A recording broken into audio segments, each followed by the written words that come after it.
Through the prayers of Holy Fathers of Jesus Christ, your God, have mercy on us and save us. Amen. Good evening. For those new here, my name is Father Joseph Swaden. I've worked in Orthodox Apologetics since 1998. I'm the founder of NFTU True Orthodox and Ecumenical News since 2004. We've been in the apologetic space on Facebook since 2016 and on YouTube since 2018. And if you appreciate what we do here, please like and subscribe. Today we do our live Q&A session where you can get your questions answered live as well as member-requested video reviews. So let's get started. And as always, if you want to jump on stream during our live presentation to ask a question or make a comment, just click the link at the top of the chat in YouTube. I'll be taking the super chats from the YouTube chat, but if you want your question or comment highlighted without super chatting, I'll answer it, but you might miss it if I don't put it up. So let's get started. It's been an interesting week so far. Some not so great news. If you have been following, in 2 days, we were supposed to have a debate with William Albrecht on the Gospel Truth channel. Unfortunately, William's previous or other debate opponents or something had commitments. He very politely wrote me a note saying that he was not canceling, but postponing it. I have no idea what that means. I've gotten nothing on that. So I guess that may just end on that note. But hopefully we'll hear from, somebody else. We'll see. Maybe we may go the full year at this point because we're heading towards the end of November Gregorian. Actually, it's the end of the month. So I guess this would be the end of the month stream. Got something interesting to talk about on that one. And so with that being said, Father Antonios, welcome. And officially I can't say that because it's considered being a poor sport, but anyway. But so let's see here. Other interesting news this week. The Life of My Namesake, the biography of St. Joseph of Petrograd, was actually released by Orthodox Traditionalist Publications. Let me see if I can get it outside of the glare of the lamp. So basically, I'd like to first off give a shout out to my elder brother, my monastic father, one of the monastic fathers in our synod, Father Simeon, and also contributed to the show. Thank you for this wonderful namesake gift. I am actually, the life itself is approximately 300 of the 600 pages in the book. I'm actually at page 224. I got it yesterday. It's perspective altering, to say the least. The level of detail that goes in the Russian biography / life is such that it's almost like you're getting a play-by-play of what's going on in the years. And if you're familiar with the history in terms of the Catacomb Church, it's quite an amazing read. And if you're personally invested as I am, because he's my namesake, it's a joy. I highly recommend getting the book if you get a chance. This is not a review by any means. I will cover the book in more detail when I actually finish it. And so, we're probably going to have some more book reviews later on in the week. And let me think here. Basically, for those that don't know, I think I've mentioned that God willing, we'll be doing a trip to Florida in December.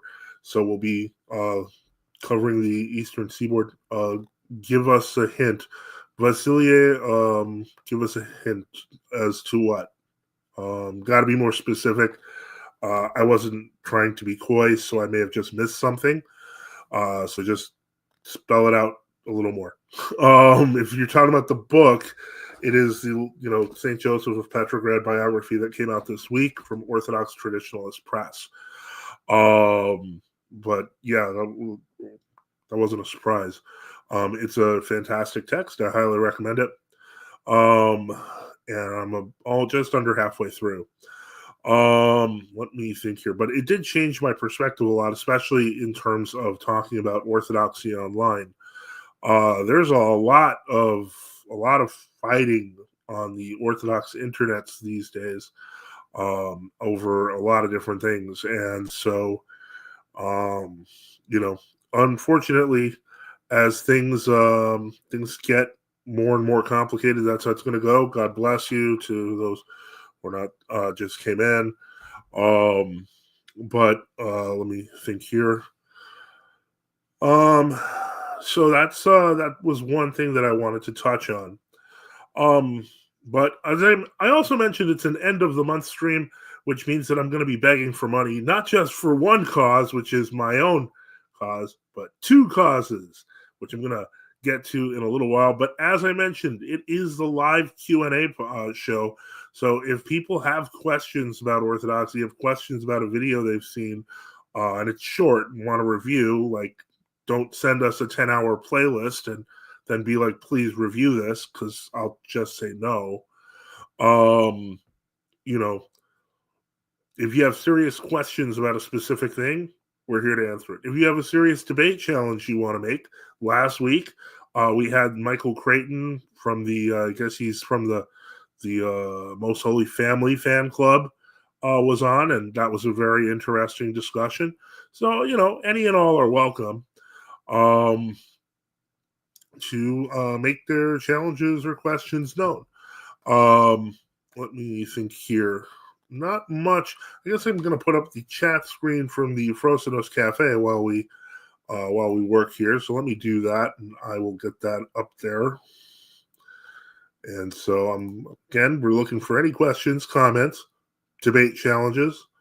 Anyone can pop on the stream just by clicking on the link at the top of the YouTube chat.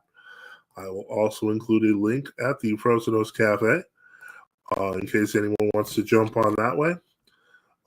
It will still ask you to validate, however, most likely with a YouTube or other account. Let me just take a look here.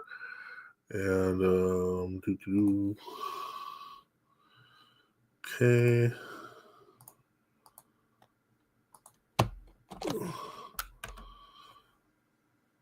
Okay, I guess we're putting post updates again back on the cafe. So let me get there.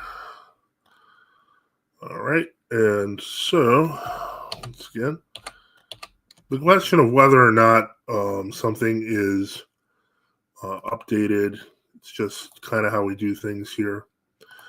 Let's see here. Let's open that up and let's make the screen more exciting. All right, so we've got that set up there. Everyone knows about the kind of stuff that has been going on in World Orthodoxy. It's just been, unfortunately, kind of the same negative sort of thing. We're dealing with, ecumenism, which is becoming more and more obvious to people. But again, especially once you get around the time of the holidays, I've noticed people don't want to think about this stuff. It becomes uncomfortable. I get it. It's like, first off, for one last reminder to everyone that, in fact, Thanksgiving does. Oh, hey, let's see, we got someone here. Good evening. Good evening, Father. How are you? Hi there, John. How's it going? I'm all right. Okay. Do you have a question, or I do. I'm just Okay. trying to sort something out, just having a technical issue on my end, but I'll get back to you with a question. Forgive me, Okay. Father. Yeah, no problem. Feel free to come back when you want to ask your question. Okay, so when he wants to come back, he can come back and ask the question. I'm gonna keep things moving. Thank you for that, John. And when you have your question, just pop right back on and let us know. Let's continue. So far, it has been, as I can see here, it's even kind of quiet tonight, which is fine. But it's the holiday season. For us, the fast begins this week. So, in a rare, I hate saying this again, but in a rare scenario, it's time to eat your turkey early, get it in before Wednesday, because the fast technically begins this Thursday of the Nativity. And people shouldn't really groan about that. It's an opportunity to learn more not just about your own spiritual abilities, but also about yourself and about even personal talents you can use. Learning more about different recipes, learning more about how to survive in a fasting mode. Deprivation of food is a positive thing, believe it or not. Oh, John's back. Okay, let's add him on. Welcome back, John. How's it going? All right, Father. Well, I have a question. I hope you can hear me while I read it. Sure. It is why did the it's about Avlona, but I'm not trying to get too argumentative about it. That's not really the reason behind my question. It's more of why did Avlona leave the Lamian Synod in 2007 instead of 2004 if they felt the reason of having another Archbishop of Athens was uncanonical? You'd have to ask them. God bless you, Sava. Um, yeah, that's my honest answer. These questions, I'm sure that it took lots and lots of discussion / gossip, so on and so on. I don't care, but it has nothing to do with my synod specifically. I would address that to Archbishop Irenaeus. I might call him tomorrow and I'll probably ask him about it. Yeah, and But I it's thought not maybe because you would know more. no, I'm not an insider. We're in communion All with right, Avlona, but I'm not an actual like Avlona insider. no problem. Like anyone in there, I would feel bad talking for them. But I'm sure Understand. there's a good Understand. reason. Yeah. I don't know what it is. I I don't hope quite. I hope I didn't Uh, come off as argumentative or rude or Not anything at like that. all. Let me All right. explain, Thank John, you, because Father. you're a new Orthodox Christian. Yeah. And when a question is that specific, generally I know that there was conversation behind it. Greetings, Louis, true Orthodox, and that's okay. I'm cool with those. It's just that there are Yeah. questions I can answer, and then there are questions that I shouldn't, All because right. it's not my place. It's not, no one's trying to hide anything. It's just that Of if course. I give the wrong reason, it looks bad on them, and it's my fault, and I don't want to do Totally that. understandable. Yeah. So, but yeah, I would just ask them. They're public online. There's quite a few people. And Vasily says personal reasons almost always. Unfortunately, that's true. A lot of the division in true Orthodoxy is personal reasons, Yeah. which is why when you're outside, it's like, oh, it looks innumerably split up. But when you're inside of true Orthodoxy, you understand, okay, it's not that big a deal. And it usually isn't a big Agreed. deal. All right. Well, did you have any other questions for me, John? Well, no, I wish I did. If I did, I would have asked, but nothing at the top of my head, Father. No Um, problem. I'll let you carry on with the show. I'll leave. All right. God bless you. And you have a Thank great you, night. Father. All right. You And too. if you have any other questions, come on back. Okay. Sure. Okay. And so let me just do that real quick. All right. Trying to keep things neat and clean. I am personally waiting for around the 20-minute mark, maybe 25-minute mark, because I do have a request to make of the audience. And normally I will make this request, but I'm basically timing it very carefully. So I'll make my usual request, which is, of course, we are at the end of the month. Thankfully, while thanks to the generosity of donations, we do have enough to survive in our house, etc. It always helps not being on what's the word I'm looking for? Shoestring. So anything that can help, if you can, we really do appreciate it. And everyone remains in our prayers who assists us here. I do get that question. I got that question again earlier this week, which I thought was interesting. Somebody said, "How are you surviving?" And I said, "By the grace of God and through the integrity and gratitude to the people who help us here." So yeah, it's I'm just so grateful that I'm able to do what I do. And I'll tell you, it shocks people. Because, I mean, I guess like if you're in like the, World Orthodox or something, you got to have like a big platform. You need like hundreds of thousands of followers, or you need like sanction from the system where they give you a paycheck and stuff like that. And I don't have any of that. And so they're like, what? How's he doing it? And, so right now I have, as I mentioned, we have the trip planned to Florida in December. So anyone on the Eastern Seaboard needs our help, let us know so I can figure out what I can do to help. And so basically, once you're in the north, talking about the Northeast region, we have coverage of people. But this is, God willing, this is going to be the first trip of the sort. And so we'll see what happens. But let's see here. Again, I will mention this is our live Q&A show. And so that means you can always get your questions live by clicking on the top of the chat. And as always, if you want, you just jump on the stream to ask a question or make a comment. Now, let me see here. John says, my friend who knows a priest in the MP says he gets everything from dental appointments to insurance paid for by the MP. Well, that technically dental is part of medical, so they could just have a really good health plan. I have no idea. I think most True Orthodox do not have a health plan. It's very rare. I know that there was discussion of one many, many years ago in Hakna.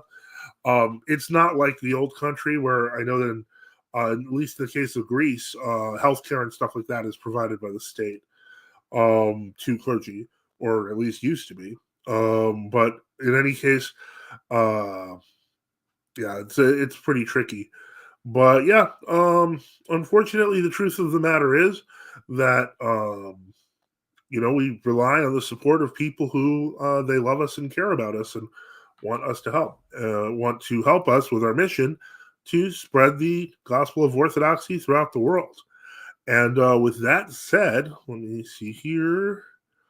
Basilia says, repentance unites us, and it's always hard to admit your mistakes and sins, especially when you're a bishop. Ain't that the truth? Let me see here. Yeah, it's it could be, I'm sure people don't think it's petty when they say it. And I'm sure they do feel passionate about it. Unfortunately, the fact that people feel passionate about it does not make it right. And that's my personal view. Okay, so let's see. I'm going to just go ahead because we're not getting the level of questions. Normally, people are like in fight mode and stuff. I guess y'all are just desperately trying to get to that turkey before it's fast time, and I get it. Okay, but anyway, I am going to put this up on the screen. For those who don't know, Father Methodius Chastowek of the GOC Klinikos is he's a friend of the channel. We've had him on before. And so I'm going to share a post he put up a day ago, which is pretty dire. So let's share that. And he said, the furnace died at BOTB, that's Birth of the Baptist Church. His church there. We thank God that he's deemed us worthy to pray without heat. The landlord has asked us to help pay the expenses of replacing the 25-year-old system. It seems strange to us that he would not simply replace it himself. We talked it over, and he said that if we helped pay for it, he would not raise our rent for 3 years. Right or wrong, his offer has enabled us to quickly remember how quickly 3 years go by. It would be a joy for us to leave our share of the furnace with him if we could purchase or build a proper temple in 3 years. On each of our episodes, we provide a Hotmail address you can use with either PayPal or Venmo. If you think what we're doing with this ministry should continue, please consider partnering with us. Some suggest that I start a Patreon. One reason I'm reluctant to do this is Simony. I fear that an account like this is closer to Simony than simply offering the opportunity to give and support us. May God bless those of you who have helped, are helping, and who will continue to help us with our missionary labor. I did go into, if you went to the comments, let me see here. John says, I'm eagerly waiting for Father Boniface.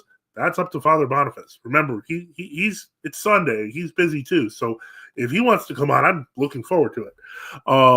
Anyone who wants to come on, just click on the link. That's why we got the deluxe StreamYard, so we can talk to up to 10 people at once. But in any case, I did ask Father Methodius how much this was. And what he told me was that the total cost of the furnace is $10,000. And at first, the landlord wanted to go halvesies, which is $5,000. But then he said if he could get 25% of it, then it would help. So that's basically $2,500 is what people are asking for.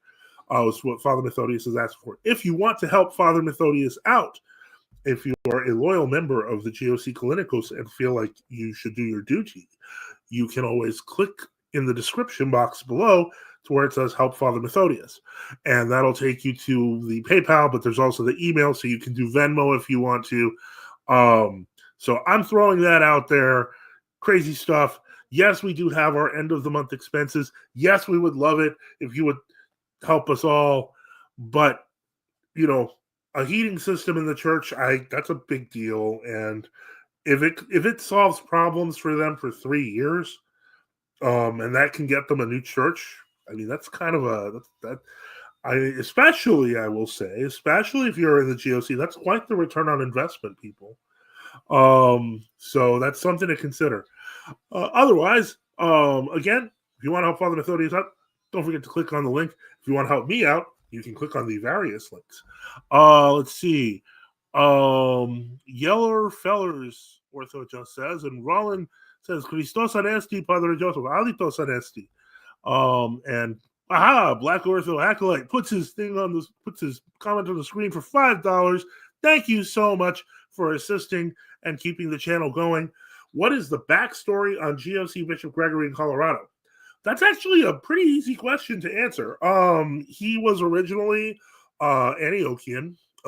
He went to Rocor around the time of the when many of the Greek archdiocese parishes split under HTM. He became a monk at the HTM and learned iconography. He then split pretty early on. I want to say it was before the 1986 schism, because he wanted to create a monastery devoted to iconography, which nobody understood what that meant. And at first, I think he got a blessing from Vladika Lippi to do it. I could be wrong of Rocor. And he was just in his monastery. But he then began jurisdiction jumping, and each time trying to get himself made a bishop. So first he went to the GOC Chrysostomos, which is the GOC Kallinikos, and apparently he wanted to show out that Father Pavlos Strategaeus, or Father Pavlos, who would become Metropolitan Pavlos, was a big time ecumenist, and he had to be removed from the synod, and they needed to find a worthy American candidate. And we all know what he meant by that. When that didn't work, he then went to the synod of Kallinikos of Lamia, and tried the same thing with a Father Nephon. Didn't work again. And then he tried it again with Kallinikos of the Duodecanese and the 12 Islands. Those are two different Kallinikoses, just so you're aware. That didn't work. And then finally, years of this, and then he made it to Roac. And when he did, Metropolitan Valentine was fairly new on the scene, not really used to the international intrigue, and rather trusting. And unfortunately, that was exactly who Gregory was waiting for. And but in any case, two or 3 years later of his antics, and finally the what's the word I'm looking for? The Synod had enough of his antics, and they removed him. So there's the backstory. Let's see here. Vasily says, you heat the church during the winter? Sounds like a nun's monastery. Oh, I think that's unfair. I mean, it can get pretty cold in Michigan. The winters there are no joke. So no. Let's see here. Let's put back our amazing Frozenos Cafe chat. Father Methodius, he commented on this. Let's share this instead. Father Methodius says, wow, dear Father, that is amazing. I'm so thankful that you shared that. Well, I am glad to do that for you. And again, as I said, it's a unique opportunity. I would say a spiritual opportunity. Roland 1334 says, Gregory's books remind me of HTM's books. Some would argue that to some degree they were HTM's books. Okay, all right. For those who don't know, Gregory of Colorado used to have a lot more books for sale, and there was a massive lawsuit where it was a plagiarism lawsuit that was initiated by HTM because a lot of Gregory's books just lifted whole sections of other books and just threw that there. Jonathan Britt says, is the PayPal link down for anyone else or just me? I don't know. Let me try it. It worked when I tried it. Let me see here. Something's not right. Okay, let me try to fix that, guys. I don't know if I can. I'm gonna try though. Yeah, I'm gonna just actually put hold on. I'm gonna actually just put the church's website on in the description box instead, and I will put that in the chat, Jonathan, since it sounds like you are enthusiastic to assist. The PayPal is directly in there, and I'm gonna fix that here as well. Let me just fix this in the live Q&A stream as well, because I just checked that link and it does not work. So I am gonna just put in the website address. Click on that and you'll find it, and that will fix that. All right. So again, anything you can do to help, that is. Let's see. Father Joseph, send me 5K and see if I get it. Yeah. Okay. I don't know. I'm the poor guy begging for money on the stream. If I would be, if I, maybe one day when we're all YouTube famous and all of America is true Orthodox, and I can do like commercials with like the family, like the Costco guys or something, okay. Anyway, that's not realistic. Ethan Williams, glad you found that amusing. Okay, so let's continue. Olaf the Swede says, hello, Father. My wife and I are listening joyfully while working on Christmas cards. Thank you for your prayers. I finished recording the prologue. It was a great struggle to record the whole thing. Listening daily has profited our souls. First off, if you have been following, and I want to shout out your link there, because Olaf the Swede has actually been posting the prologue from Ogrid on YouTube every day for the past year. And so because of that, the entire prologue daily is now online. Let me see if I can just look it up and see what happens. Maybe it'll show up. It should show up because, let me see here. Okay, so there's a few different, you want to go to St. Anna Mission. And let me share that. So if you want to go to St. Anna Mission, you will actually get all the recordings of the prologue from Awkward. So make sure to subscribe because they're still new. And so let's give them some support. And you have the prologue. I've actually listened to these recordings. They're read plainly, and then the actual the hymns are usually sung in Byzantine meter. So let's see there. So if you're looking for more true Orthodox stuff, you can't go wrong with the prologue. So let's go back here and share the tab instead. So yes, in that case, Olaf, glory to God. I'm glad that you are enjoying that, and good to see that there are still people who send Christmas cards. That's awesome. And so I watched many of the recordings that you had, and that would be a struggle. I can't even do YouTube's daily. I should, but I can't. I'll keep trying though. But glory to God that you finished the prologue many years. Oh, got another one. Black Ortho Acolyte helps us again with a $5 super chat. Would you consider releasing a book for Typica and most other home services? Seems this will be the route for a while that for most considering GOCTO. I thought that there were books like that. I mean, okay, let me see if I'm going to get the most basic thing. So I'm going to go through this. We're going to go through it one more time. Why not? Just for people who are new. And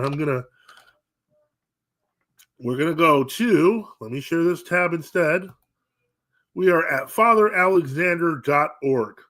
This was the old website of Father Alexander Milliant, who became Bishop Alexander Milliant. And what's it called? He died. Well, reposed. He reposed in the Lord before the union.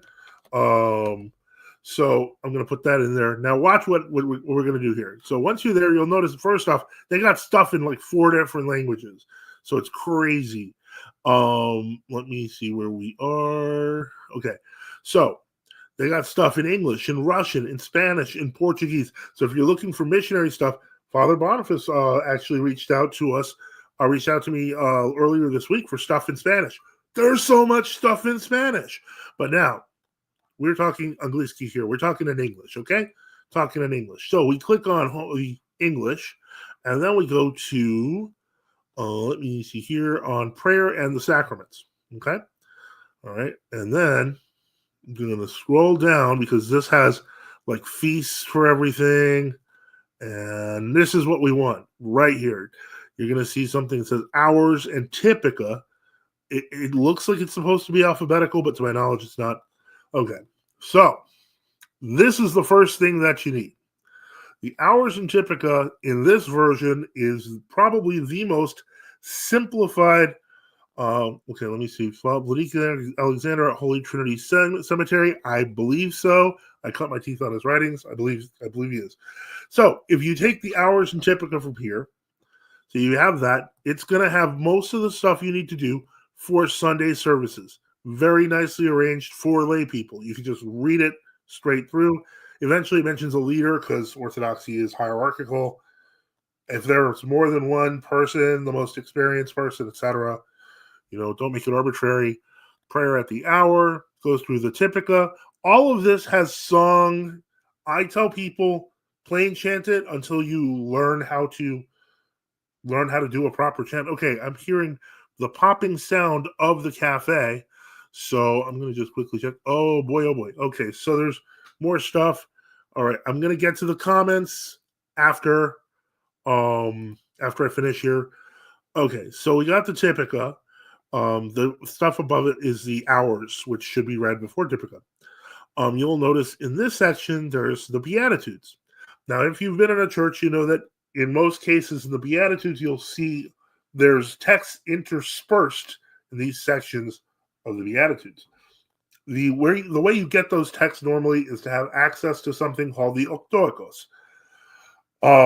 There's two ways to do this, and I'm going to show you both of them, but I'm going to show you the easy way first, and that is to go to stjonah.org, which is Father John Whiteford's site, because he's been doing this for so long that if you go to Orthodox Liturgical Texts and Resources under Texts, and then go to Variable Portions of Typica, right here, bada bing, I don't know, I think he's got this already programmed in a computer or on the website that it does this automatically. I don't even know if he does it by hand.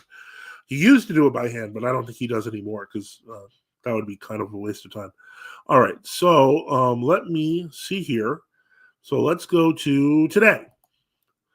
Bada bing. You see right here are Beatitudes on 8, Octoicos 8. So here are your 8 verses, and these are taken out of the Octoicos.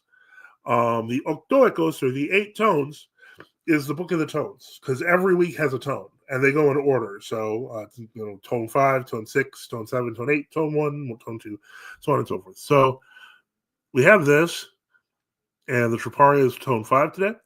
So you take that, and you intersperse these in the verses. And so we get through those, and we get through the verses.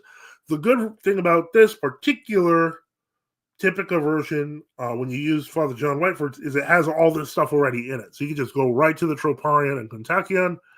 Bada bing. There you go, the Troparion of the temple. If you don't have a temple, you should be under the guidance of a bishop to ask for one, under the guidance of a priest, etc., to ask for one, to get that solved. Until you have one, don't bother with that. Just read the rest of it. And then once you get there, you get the Prokimenon, which is a verse, chorus, verse, and then you finish the Prokimenon, and the reading is from the epistle. And even though this lists multiple readings, you usually just go with the first one, and it's fine. Then you have the Alleluia, and you go through that. And then you have the Gospel. Again, read the first one. And then you have Kontakia, the Kontakion of the temple, some more for reading. And this, of course, if we go back here, you'll see it mentions the Prokimenon, the epistle, the gospel, And then the Cherubicam, the symbol of faith, they turned the commemoration of the living and the departed in this version into a litany, which I think is very nice and a reminder that if you have to represent the church, you can actually do litanies. But this litany in particular actually comes from the prayer book. The Lord's Prayer, and then Psalm 33. Now the sermon, basically, if you have a book like even this, I don't know, St. Philaret's book actually has so many sermons in it that once you have read a few of them, you should be able to find the right sermon for you. So let's see here. So that is the most basic way to say a Typica very, very quickly. The other way, and the more complicated way if you want to learn the real books, this stuff was taken out of the Octoacos. And so if you want to see the Octoacos, hold on. Let me see here. The Octoacos. Okay, so this one, let's see if this one has it. There's a few different places you can get the Octoacos. It's the 8 tones. You can buy it as a purchase, okay, or you can get it online, in which case it's a complete book of the 8 tones. And I'm trying to remember the name of the website that had it. Okay, let me try this. Hold on.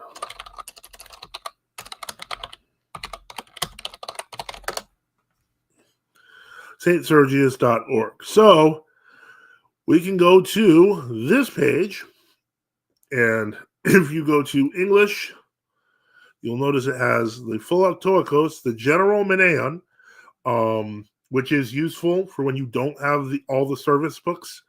You can use that for it's general for a hieromartyr, a martyr, a holy bishop, so on and so forth. You just look at what the saint is on your calendar, and you use a general Meneon. But when you open this up, you'll see that the English Octoacos has 8 tones on it, and you look at your tone of the week, and you go there. So that's another way to do that. And finally, the third way that's most common to do that is if you use a very complete book that has the Octoacos and service dates in it. There are a few books out there. The most common that I know of is the Nasser 5-pounder. There are others, but the point is that's if you really don't want to use online stuff and you just want to use a book, or you can buy a bunch of other books. So let's take that there, and I am going to. I think that completes that question and answer. So I am going to go back to the cafe. Okay, so the parish where Bishop Alexander original site owner of the website used to serve is still open. Holy Trinity in Oxnard under the GOCK. Yes, I believe they're actually hosting the website as well. Sojourning one. So let's get back to comments in the chat. Let's take a look here. Okay, so I hope that answers the question, BOA. If you have other questions, I do plan to make a much more complete Typica video, but it's going to have the same stuff as this. So this is the easiest way to do it. Get to those websites. You want to get your skeleton. That is your main body of your services. That's the one you want to print out the most because that is the one you're going to be using every week. And then your variable services, you can either print them out every week or just use a phone or, etc. So I hope that helps. Fr Methodius says, we do heat the temple somewhat. We have indoor plumbing too. I think most churches do. Orthodox says, I think Father Stephen did something for COVID. Okay. That's my link. Yes, I read those. Father, elaborate. I'm a Zoomer. Priest Methodius Chestek. I don't know what that's a reference to. I have that one. Okay. Black Sheep says, Father bless, quest 1. My jurisdiction does not have a lot of priests, meaning they have a traveling priesthood, meaning the parish I attend does not have a priest 98% of the time. There is a woman who keeps Q2 open and does the Typica. She also reads the sermon. I feel conflicted about coming here sometimes. I want to go to church, but don't like women acting in command. What do you think? So is she like the only person there? Because like I've never. I mean, I get if she's the only person there, she's reading it. But yeah, I mean, I don't know how that works. First off, if I would think that the only explanation I have is that she's the only woman there. I don't see how like there's no guy there that wouldn't step up to read. It's kind of strange. Yeah, I would. I mean, there's a lot you can't. Let me wait. Hold on. Got a cafe comment. I think I know the parish Black Sheep goes to.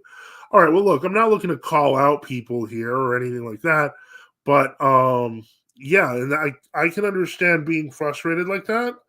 The best thing that I can suggest to you is to talk to the bishop, talk to the priest there. I mean, I'm sure that I would guess 90% of the time that if a woman's running the entire chapel thing, she's probably not happy about that situation herself.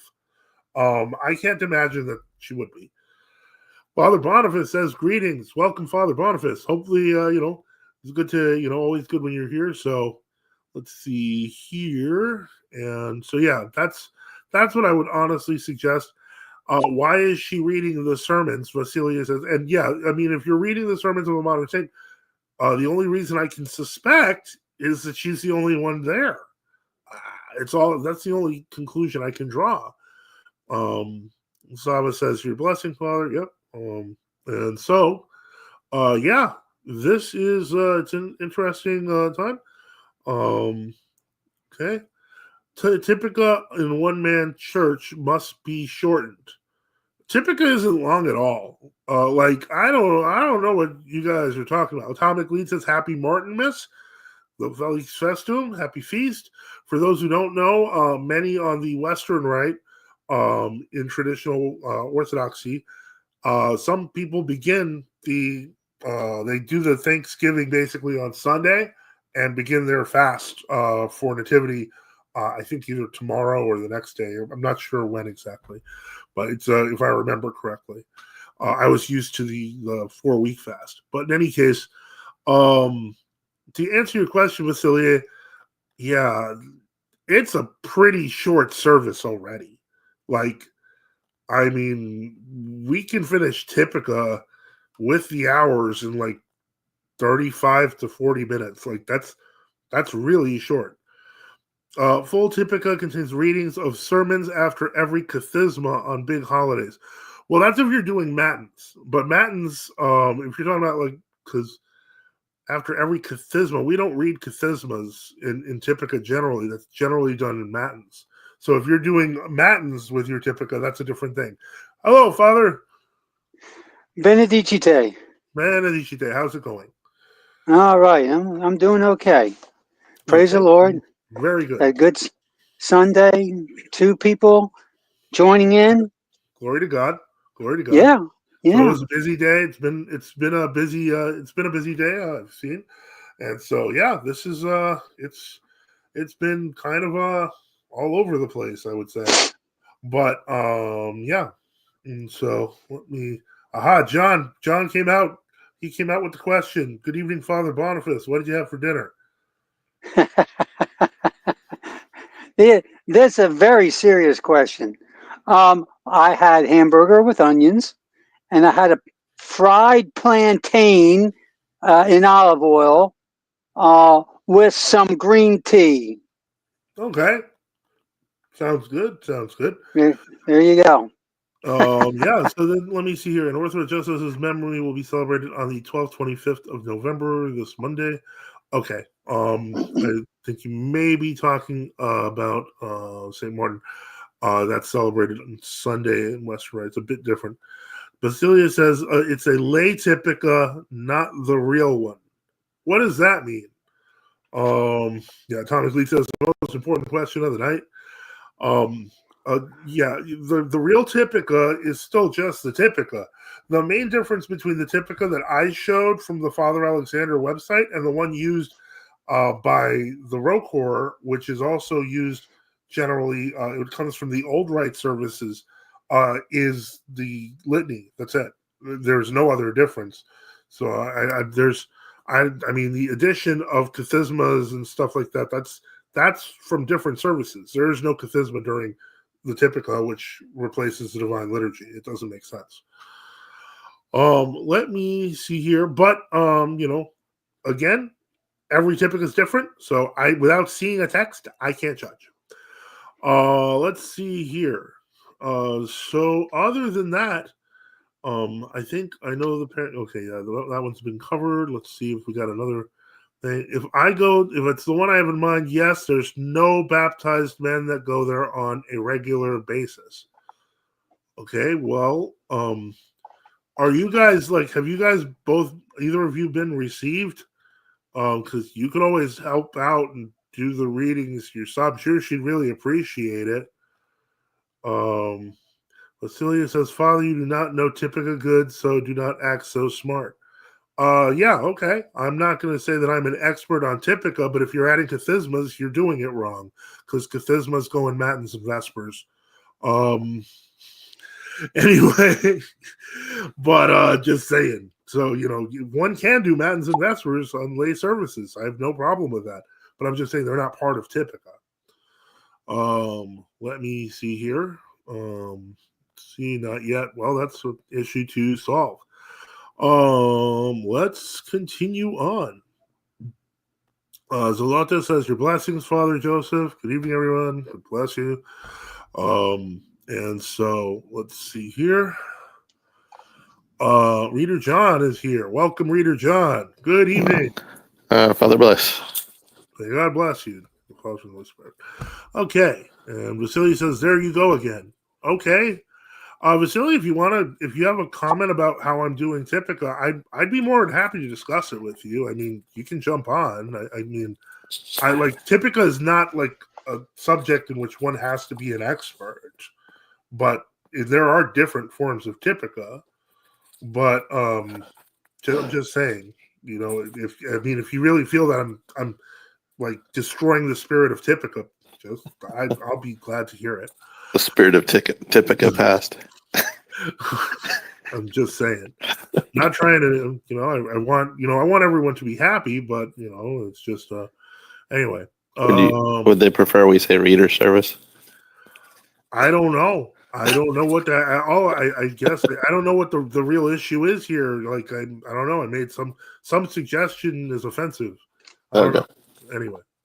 Rollins says, what is Typica in the West? In the West, Typica is known as Missa Sica, if you're referring to the Western Rite. And basically, there are hours just like there are hours in the Eastern Rite. It's you have the readings, the various like variable parts you read, along with the readings of the Epistle and Gospel, the Our Father, the Creed, a couple of prayers at the end. It's basically Typica the same. It's basically the same thing.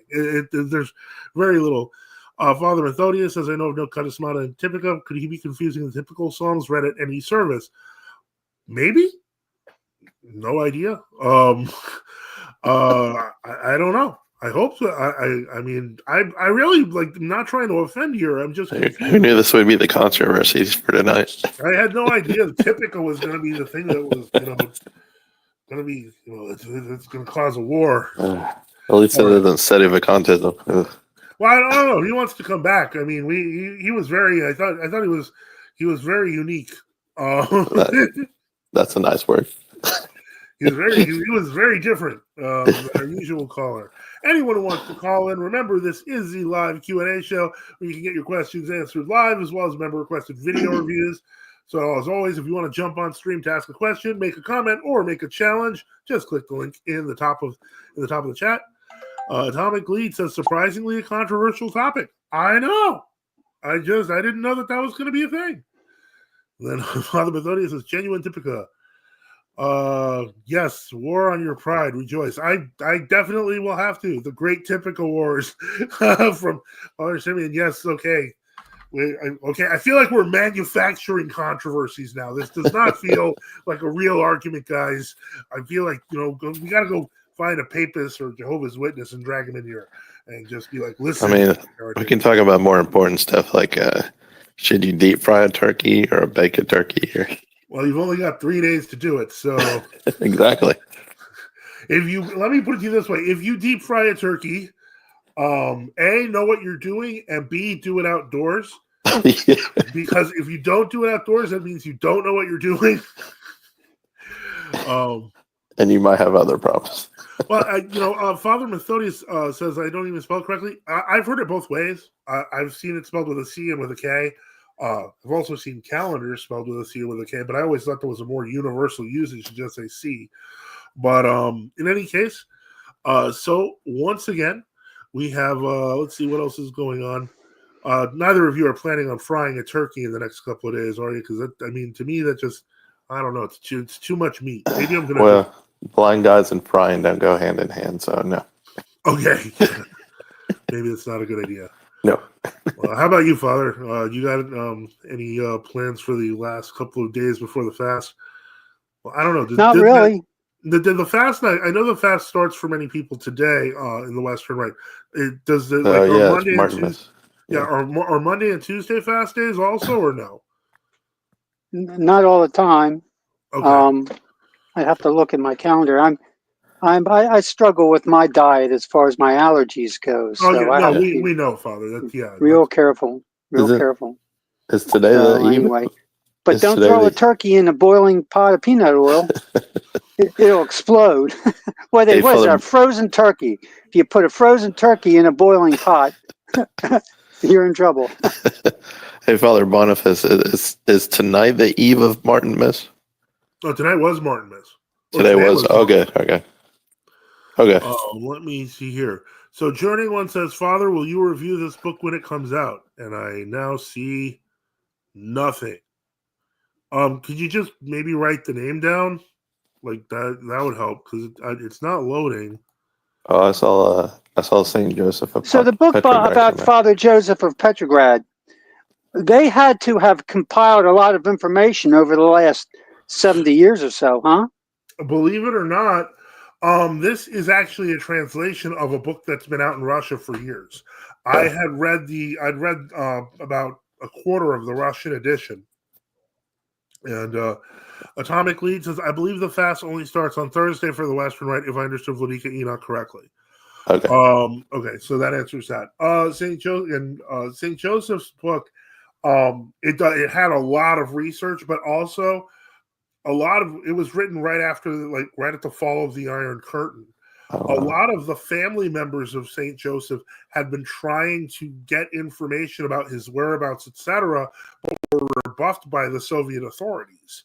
So there were a lot of people who really wanted to find him and get information. So there was no shortage of volunteers, even among his family, in terms of information. So this huge book, 600 pages, half of it is his biography. And I'll tell you, if you were here at the beginning when I started talking about it, it goes through it in a very detailed manner.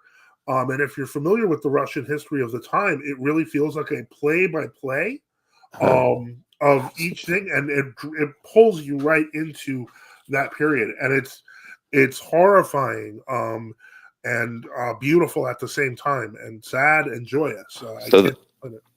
So you said do they have the letters of Sergius? Do they print them out? The letters of Sergius? Yeah. How his letters telling the people that they must join the KGB church. Yeah, there's some in there, but keep in mind, and it does have some of Sergius's correspondence, but it's the back and forth. So this is a book about St. Joseph. Sergius. So this is the English translation of the Russian original? Correct. And that's gotta be bad. It was just released by Orthodox Traditionalist Press this week. I was gifted it by Father Simeon, so I really appreciate that. Thank you. I can think of a jurisdiction that doesn't want that to exist. Yeah, I can too. Unseen Warfare says it was censored for years. Very true. Yeah. Black Orthodox Acolyte asks, what are the three largest true Orthodox churches in America, and what are their communion status with each other? Black Orthodox Acolyte, probably 90% GOCK. I would say that the largest communions you're going to find are going to be the GOCK, because they're also in communion with the Rocoré. Keep in mind, the Rocoré has very few parishes in this country, like 3 or 4.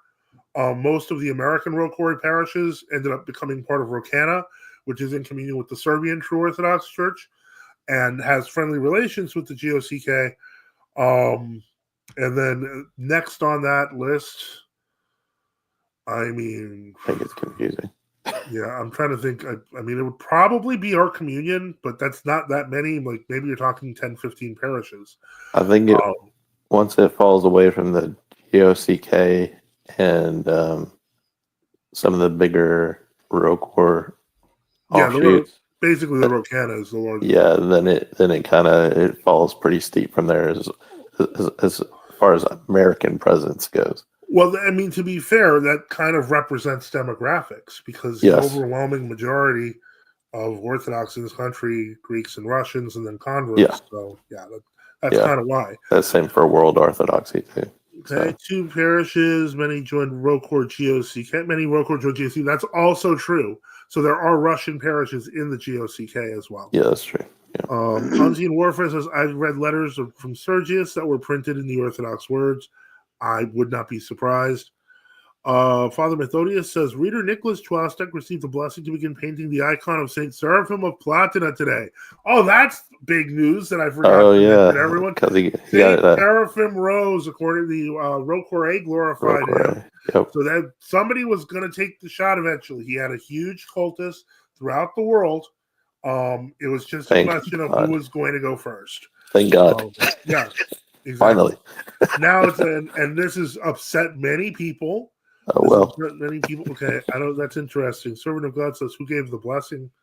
I don't know. I assume a bishop did, or an iconographer. I don't know. Father Methodius can answer. Okay. So once again, it is our live Q&A session, and as I always do, support the channel. We at NFTU need your help. Support us by subscribing or donating at nftu.net on GiveSendGo or on Odyssey. I will put that up, of course, and with, again, a note that if you watch earlier in the stream, I have a link to Father Methodius's website because of the issue with the boiler breaking down the water heater. So if anyone is interested in helping there, it's worthwhile to reach out to him. And Michigan is really cold, so Michigan gets cold. So yeah. Unseen Warfare says, okay, Vasilia says, you Greeks are masters in making saints up. That feels inappropriate, but I'm going to continue. Unseen Warfare, issue 37, Blessed John Maximovich, an interview with Metropolitan Sergius.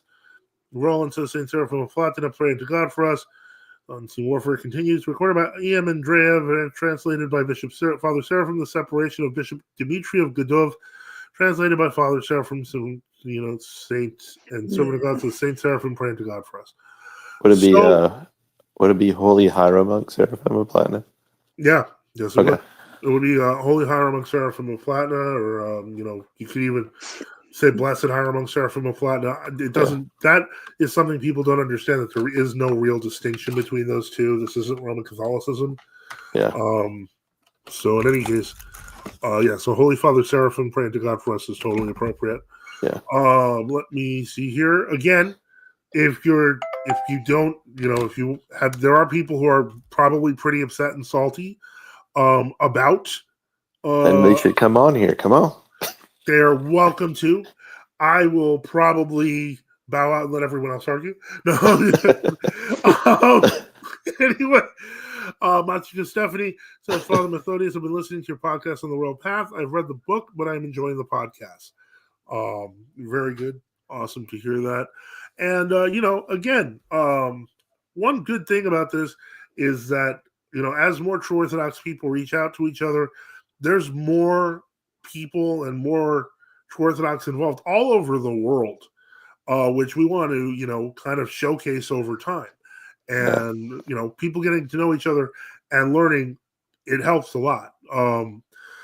And so that is, one of the things that struck me well, first I'm going to tell you a couple of things that struck me about this book. Look, one of the first things that struck me when I was Father Methodius, thanks Matushka, there. And so one of the things I want to talk about was that St. Joseph's Cathedral, where he was assigned, was the Church of Our Savior on the Blood, which is the one with the big, really colorful candy-looking domes in St. Petersburg. Yeah. And when I, because of the short life of St. Joseph, before this book was published, when I visited, I visited the church. I was living in St. Petersburg. I got to see it. It was a museum, so the Moscow Patriarchate couldn't serve in it at the time. I think they have since, like, once or twice.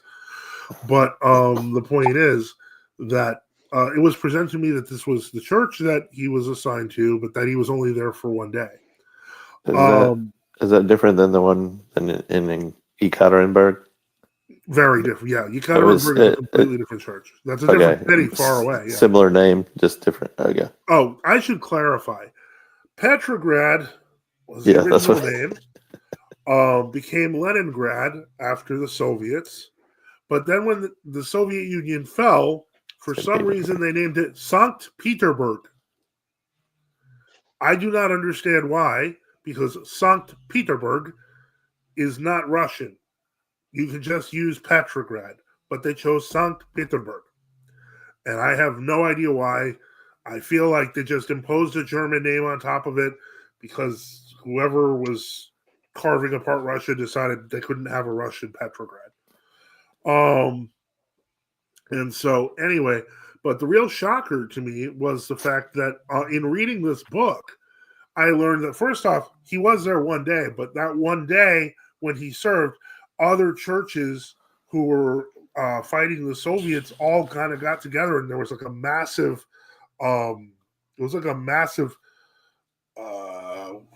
procession involving three churches and thousands of people. And that when he left, that church became the administrative center of the catacomb church in Russia. So it had way more importance than was presented to me. And so it was kind of amazing. Wow. Let me see here. Magic says, Father Joseph, are you aware of the accusations by St. Theophan the Recluse that Metropolitan Anthony Krapovitsky blessed the Theological Institute in France and also endorsed laymen and clergy being Masons? In the first one, I would say he probably was not aware of how bad the situation would get with the Paris school. And in the second one, I don't believe he ever endorsed clergy and laymen being Masons. I find that incredibly hard to believe. As flawed as Metropolitan Anthony was, and there's a lot people can say about him, I have a feeling I'd ask for proof on that second charge because I don't buy it. Yeah. I think people need to remember that communication was not instantaneous back then. We got someone coming on. Zelotus, welcome. Your blessings. How are you doing? No problem. God bless you in the Father, and the Holy Spirit. We're good. Now I'm getting through here. Magic Sun says, due to these reasons, he broke communion with Rokhor in 1931. St. Theophan of Poltava. Yeah, I've heard that there's more to that story, but I would be very careful about the Masonic accusation. Ezekiel says, thank you for your series on the field, Father Methodius. It has been very helpful to me. Olaf the Sweet says, what prayers do you typically use before and after meals? I've been using the ones in the Little Antiochian Prayer Book. The truth is, the ones in the Little Antiochian Prayer Book are not that different from the ones in the Jordan Rule Book. Those are fine. Let me see here. Zalota says, Vasilis, thank you for the comment about us, the Greeks. Matsu Stephanie said, Father Bless, I will add you, Father, to my prayer list. Matsu Maria. I'm going to be so confused on which name I should use. Okay. Father Methodius says, thank you. Okay. All right. Thank you. Okay. So it looks like we're clear on the comments, everybody. And so let's continue on. And so if anyone has comments, questions, etc., just jump on the stream. I'm not getting audio when someone else speaks. I'm not hearing it. Really? Can you hear me, Father? Yeah. Like with Reader John or Zelotes You might have speak, to, I think I don't hear. you might have to jump Maybe off I'm and wrong, jump but- back on. It's a StreamYard thing. Yeah, try to, if you could like log off for a second, then log back in, and let's see if that fixes it. No, We'll wait. Yeah, we'll wait for that's you. scary. That's scary. All right. Okay, so we'll just wait for you to come back. And all right. Did you have something, Zelotes? No, it's fine. We'll just wait for Father. Oh, okay. Yeah, I was actually asking how is my audio today? Sounds a lot better. Yeah, it sounds better. Like we can hear you. I think you're in the car, though. Nice, thank you. Yeah. All right, we're just waiting on Father Boniface to return, which he should be any minute now. There he is. Okay, so we're going to put him back. All righty. Okay, we're just waiting on his system. Basilius says, when GOCK commemorate Justin Popovich, who doesn't belong to TO as a saint, why not with Seraphim, who made the biggest polemical mess in true orthodoxy? Huh? Well, I mean, in all honesty, I am not touching that one. First off, there are many people who really believe Father Seraphim is a saint. I personally think he might be. I am not going to touch the polemical mess. To be fair, Basilia, a lot of what Father Seraphim talked about with the polemical mess in true orthodoxy was stuff he was observing done by other people. Jonathan Britt says that, he says, as Bishop Agafongo, and that's the best idea because he loves responding to people via email. And so let's see here. What do we got here? Unseen Warfare writes in the chat, ye shall not turn to the right hand or to the left, but go by the royal path. St. Basil the Great, upright of heart is he who does not turn away either excess or lack, but is directed to the mean of virtue. Father Methodius says, thank God I am humbled to be working with such soul-profiting works to Ezekiel. And we continue on. Again, if you want your comments on the screen without a super chat, you can always go to afrosinoscafe.com and put in the comment there. Otherwise, you can also, if you'd like your comment on the screen, just, send us a super chat. Support the channel, help us out. So on and so forth. All right, so let's see here. We are now in the 8th minute of the second hour, and we'll see how far it's going to go. A surprisingly calm stream. Apparently, the most chaos that was caused was over the question of Typica. Vasilia says, Agafongo is good for nothing in true orthodoxy other than polemics. I have no comment. I would like to know Vasilia's background because that might color his comments. Well, he's I believe he's in the Serbian True Orthodox Church. To be fair, I will say that a lot of people have issues with Metropolitan Agafongo. Of course, yeah. But so I'm not going to jump in either way. I just won't unless I'm pushed. Well, it gets to the one major problem we have in true orthodoxy, which is personality. Yeah, I agree completely. If only our bishops could be more boring. And on that note, how's His Eminence Metropolitan John doing? No, just kidding. Okay. I'm going to get in trouble. Father Boniface, please don't say anything. That was a joke. Okay. Anyway, Typica John is doing good. He's how's his health? He's doing a little better, believe it or not. He's Pray to God. Yeah, he has a few different conditions as he gets older, but this week, from what I understand, he's doing better. And unfortunately, we are getting a snowstorm coming around in our thing. Vasilia says, "Speak." Okay, we speak. Okay, He speaketh. It's he speaketh. We He speaketh. Okay. All right, so. See, it's silly season here today. So again, this is our live Q&A session where you can get your questions answered live as well as member-requested video reviews.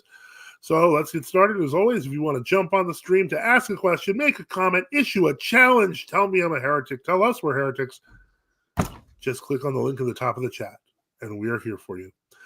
Zelotes, how are you doing? Did you have any questions or thoughts today? Or are you here to defend all Greeks?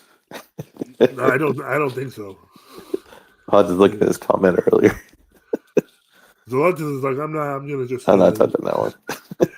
John says we speak in Basileus Iakovos English. Oh boy. That was a Gregory reference. Yeah, Hello, I'm back again. Welcome. Welcome Do you back. have any thoughts this week or questions you wanted to add on? Give me a few minutes, please. So, Okay. I'm actually driving also, and I was out. Oh, So, about the Typica that Vasilis is asking, how much history he wants to to hear today. It's a long story, that's right. There are about 30, 50 Typica. Nobody knows exactly the number. The most ancient is Saint Savas of the lover of Saint Savas in Palestine. Mhm. So, which one is the right one?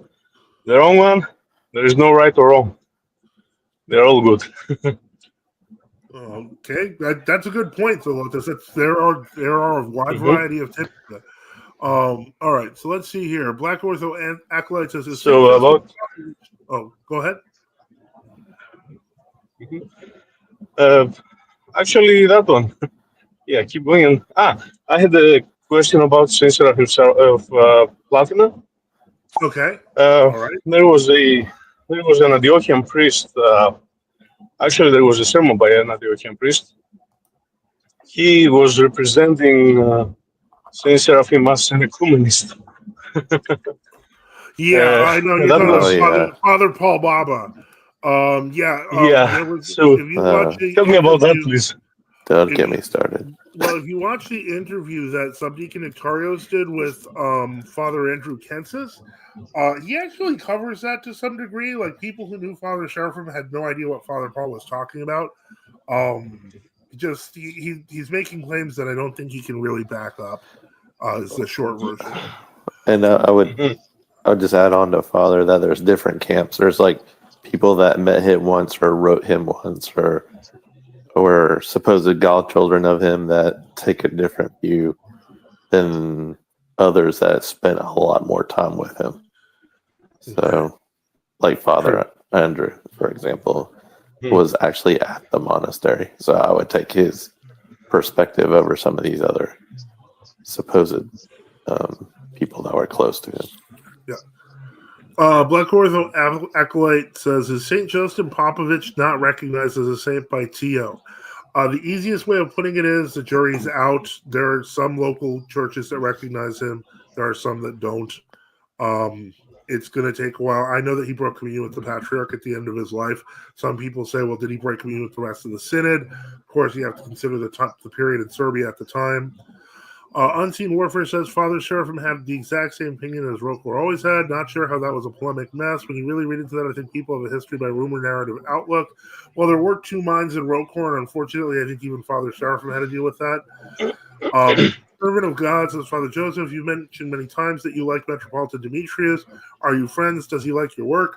I mean, when I lived at the monastery, I'd see him more often than not.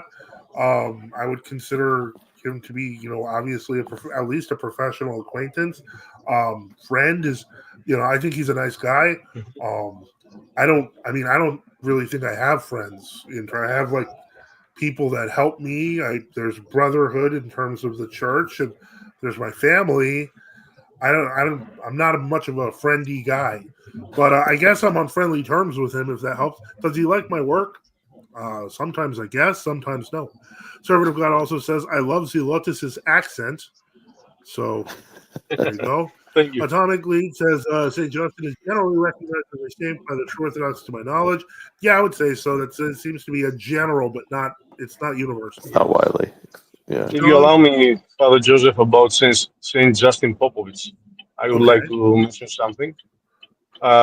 Saint Justin Popovich, so far what I know, if I'm wrong, Please forgive me. Anyone who knows better, go ahead and correct me. So he actually broke communion with the patriarchate, not just at the end of his life, but actually the patriarchate excommunicated him. That's when he broke communion, and the communion actually let him under kind of seats in his skiti. Chelia is the monastery's name. Chelia stands for the Greek word kelia, which is, the small kelia, right? The small houses with Yeah. the church, individual houses.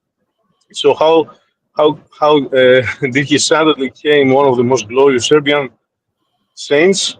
Because after his repose, the patriarchate made two of his students bishops. Athanasius Geftis was the one, bishop of Mostar, and the other one, I think it was, what's his name, Irenaeus Bulovic. I'm not sure about that. So, so he was actually excommunicated by them, and I know from sources that he was trying to establish communication with the old Calderist Church as a bishop of Sendios of Greece, but of course it didn't work due to the communist state in Yugoslavia.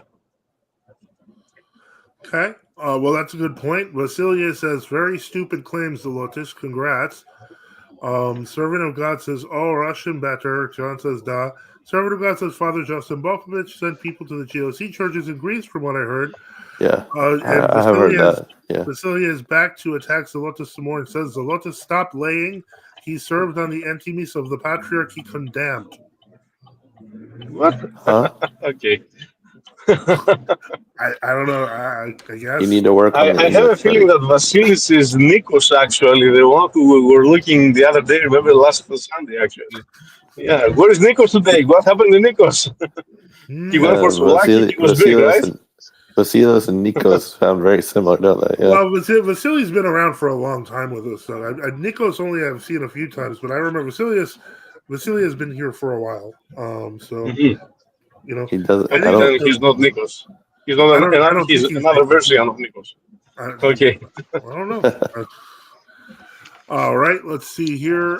We are now in the 17th minute of the second hour. I'm not seeing. Just to clarify about Vasilis' answer. Okay. If he has any more evidence, he can jump up. He can join us.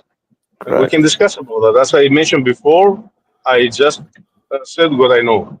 If I'm wrong, anybody who knows more, please feel free, come and correct me, but with evidence, please. It's easy to make comments in live chat. It's exactly. Harder to have a comment. With that way, I can say that Donald Trump was Jews. It's harder to have a conversation. But I need to have evidence to support it, right? Let's see. Fr Methodius says, in the past, I really appreciated the Orthodox Wisdom YouTube channel. Recently, I changed my mind. I wondered how you could read so many of the writings of people like Justin Popovich and Romain.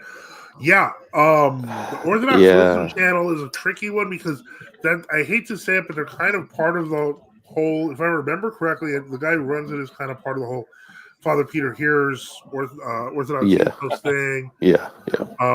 And so he's running the same program of aping traditional Orthodoxy. I like him as a person, and I don't know if he's being directed to do it. It's kind of it's bigger than Father Peter here. It's more of like an Ephraimite strain of things going on there. Yeah. Vasily says, Zelotes, you are Kyprianitos Nikos. Okay. What am I? Kyprianitikos? Yeah, and Kyprianitos Nikos, and then okay, so I am Jesus Christ, like St. Paul says. Jesus is not divided. I am Paul, I'm Apollos, I am, so I'm Jesus Christ, an old calendarist person. I'm a sinner, like most of us, unfortunately. I'm not a priest. I'm just an old calendarist person. So if I'm wrong, let him correct me. Jump in, join us, feel free. Yeah, Servant of God says Peter Here's groupie. Yep, and Vasilia again. It sounds like a back and forth. If you want to join in and have this discussion, we can. Otherwise, Come on, Vasilios. I mean, come on. It's better to have a conversation. Yeah, that's what it's broken for. phone. I mean, I'll probably stay out of it, but anyway. Okay, so Father will be a good referee. He's good. I'll do my best. Just a question, one more question, if you allow me. I know I asked this question before, but I didn't have time to read the answer. Is Father Methodius in the same synod with you, Father Joseph, or? I don't know. You mean Father Methodius Chuaste? He's in the GOC under Archbishop Kalinikos. Okay. Yeah. Nice. Servant of God says, make sure Reader John stays on. Okay, well, you got a fan there, Reader John. Well, bless your heart. All right. So once again, I'm a fan of Father Joseph myself. I'm a fan of me too. Anyway.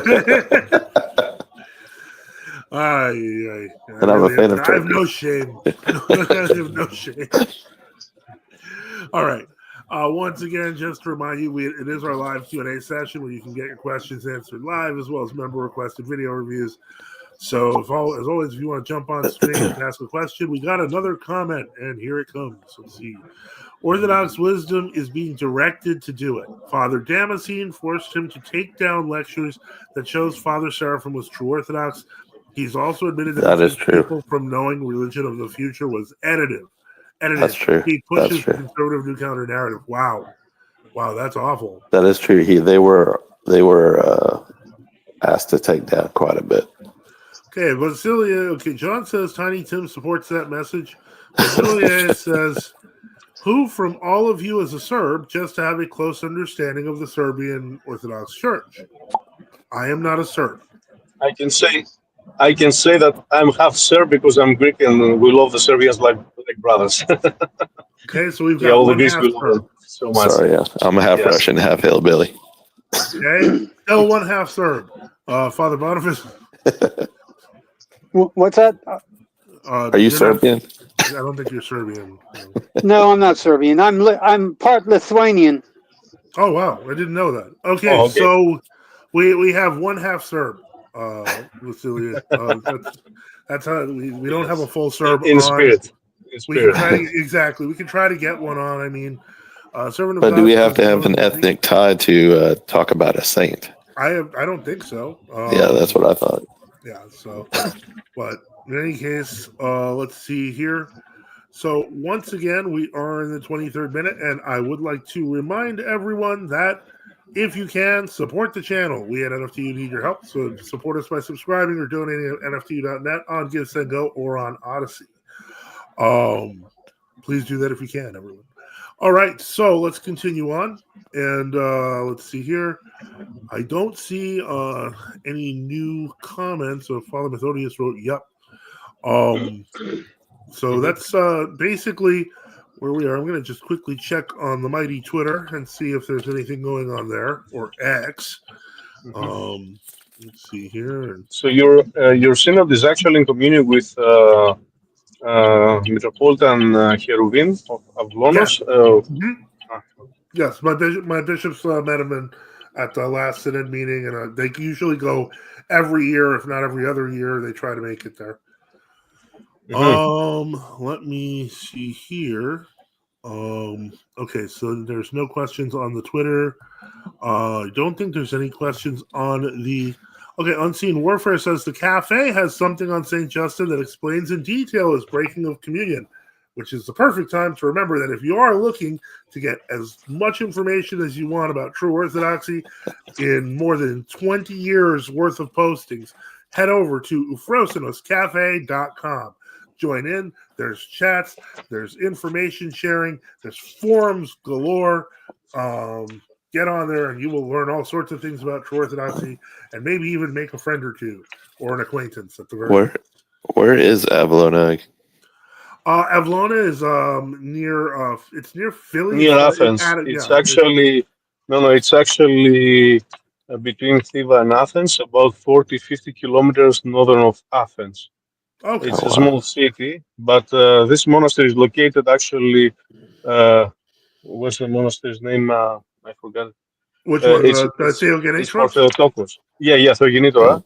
This is actually located almost next to the highway, so you can see it. It's a very big It's monastery, huge. about 90 nuns, something Yeah, like to that. get to And get an idea of how big Theogenetros Monastery is, it has like they're like 30-foot high walls, like medieval type walls, Okay.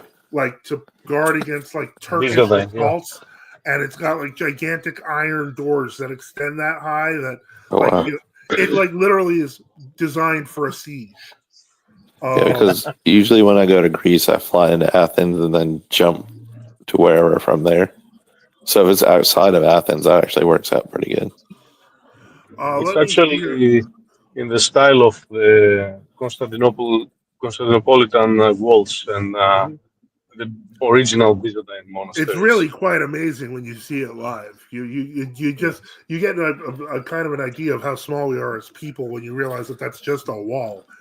That's kind of like when I went to Meteora. That Yeah. was Meteora, yeah. yeah. You'll find stuff like that there too. Let me see here. Okay, so I'm gonna start going through. John says the message is not gone without serious dynamic reactions and consequences among the faithful of the Orthodox in Serbia. Were informed via telegraph that the well-known great Serbian theologian Father Justin Popovich denounced it, ceased all ecclesiastical communion with the heretical patriarch, and remains enclosed in the monastery of the Venerable Father under permanent canonical seclusion forever on behalf of the Church, Orthodox T post 1971. Unseen Warfare. Unseen Warfare says, thank you, Wasna, with a member comment. You can also read your comments on screen by becoming a member. Because I heard he was I heard it was a non-commemorator, but it sounds like he was walled off. Yeah. So, Father, did you ever meet Father John Fraser? I'm reading his book, The History of the GOC, and there's a lot of good historical information in the timeline he presents regarding the persecution of the Greeks. If I'm not mistaken, you're referring to the late Father Stephen Fraser.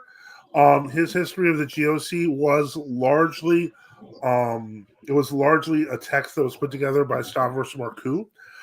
Some of the information is useful in there, and a lot of the stuff in the early persecution of the Greeks is handy in there. It does have its biases, as almost every version of a TOC history.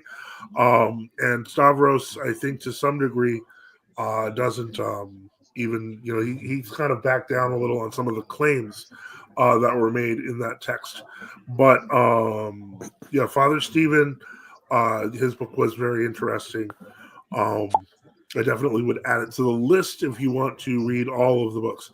Who is Stavros Markou? Stavros Markou was he was a church writer, a polemicist for the Matthewite Synod before the main Matthewite Synod, I should say, not the Gregorians, before its division into what would become the Stephanite Synod and the Kyrikite Synod. And for a while, he was actually on the Kyrikite side of the divide, but he became most famous for, after going to Greece, he was invited to see the Matthewite archive. So he took pictures of all of the texts that he could get in the Matthewite archive and then put them out for the public. They revealed that, in fact, the Matthewites did believe Jerusalem had grace at certain points. And they were Yeah, they're a little, the extremist, I can say. Yeah, and a so little extremist. Right, and by the time that he released all that stuff, they basically, it kind of embarrassed them. So, hope that answers that question. Let me see here. Did not Justin Popovich spend the last years of his life under house arrest? It sounds like it did. Servant of God asked Zelotus, which GOC are you under? Well, as I said before, I like them all. I like them all. So yes, me I'm not too. exactly. So for me, I would like to say something about that because yes, there's a big scandal with all those synods and all those separations and things that has happened through the beginning of our holy fight. So this is actually for me, it's a blessing. I know it's weird what I'm saying, but it's a blessing. If you think it better, you'll find, and if you read the history of the old calendar, this Father Joseph knows it, of course. At the beginning, there were only, like Saint Chrysostomos, uh, former Florian Metropolitan, Germanos of Magnesia, Chrysostomos of Zakynthos. They proclaimed three more priests into bishops, or four more priests. So, but at the year 1935, half of them they were brought from the New Calendarist Church, and they joined them. So they went back, and uh, I don't want to take it long because it's a long story. After the 1960s, when we got the priesthoodness from Russian bishops, we have those splits up. Now the New Calendarist says they can't do it anymore. So for me, it's a blessing. Sorry for saying that, but I know it's not the greatest, but I can see it as a blessing. That's why we kept this fight alive for 100 years. No, Otherwise, yeah, we had the fights of 1951, the siege of Archbishop Spiridon. I'm calling it siege because he put in jail a lot of priests and monks, right? hmm And many things happened. Did you know that Saint Nectarius of Egina Monastery was all calendarist until 1951? yes. hmm hmm Yeah. So that's the year when Archbishop of Athens, the new calendarist Seraphim Vlachos, he started the fighting against the old calendarists, and that's when they were actually they got pushed along Yeah, they had to switch the power. number of arrests tripled, Yes, and so and that's the year that the relics of Saint Nectarius were how do you call it? Became Exposed. stones, right? Exposed. Yes. So and the nuns, Mother Nectaria, she was proclaimed as a nun from Saint Nectarius himself. She was telling that because we changed the old calendar, that's why Saint Nectarius relics were disposed. That's her own words. So yeah, there you go.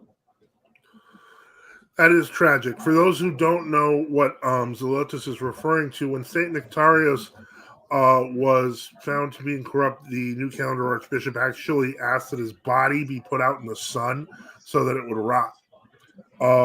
And for 3 days straight, they kept it out in the sun, but it wasn't affected. So he was so mad that finally just gave up and put him back in the ground. Yeah.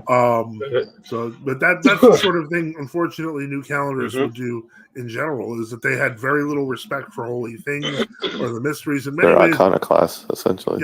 yeah, or close to even like how the communists behaved. Yeah. Let's see, Vasilia A Zelotes. little correction for the relics of Saint Nectarius, Father Joseph, if you allow me. Go ahead. There is a really good book from the theologian Georgios Melinos, George Melinos. So this theologian, back at 1980s, he went to Aegina Island, and he was taking, interviews from people, old people who met sanitarians when they were kids and nuns, and this is very good.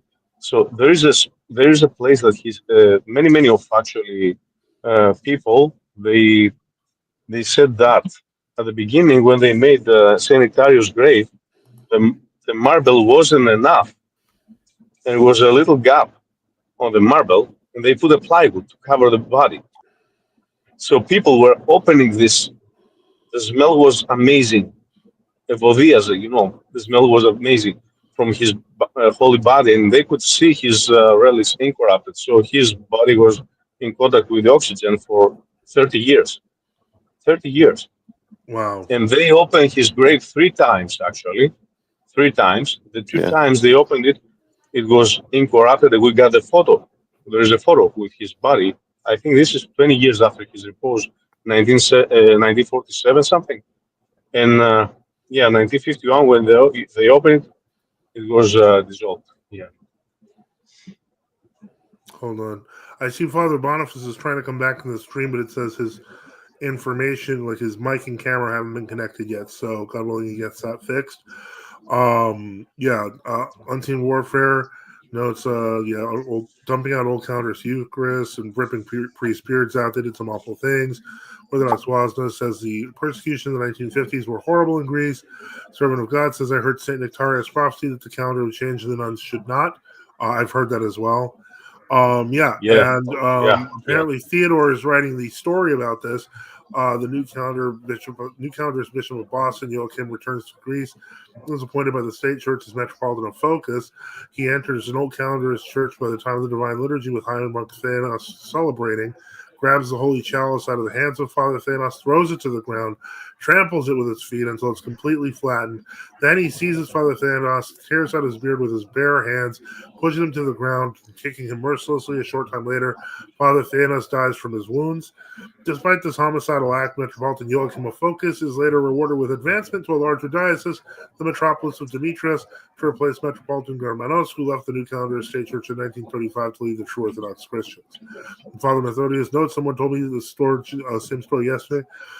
John says, I believe he said it's Georgius Metallinos. Is that the same one that wrote one? Melinos. He's a different. He's a different person. Okay. George Metallinos, Father George Metallinos, was a professor of history of the Church of the University of Athens. I was about to say he's on the New Calendar. He was a New Calendarist, but he was a really amazing priest. He liked us. He had his doubts, but he liked us so much, and he was showing respect in our church and our efforts for the Orthodoxy. Yeah. All right. So it looks like Father Boniface has kind of vanished again. No, George Metallinos and Melinos are two different people. Exactly. Let's be clear, because John has mentioned that Metallinos is a different person. So Melinos is keep that in mind. So hopefully Father Boniface comes back. But if not, we are in the 37th minute of the second hour. I'm not seeing any new questions come up, etc. Let's see here. Magic says, how is it spelled? I'm going to assume it's Zelotes. How's that spelled? Which one? The Melinos. Melinos, Mellinos. Okay. In Greek now, if he's Greek, I can tell him how to spell it in Greek, and he can find it.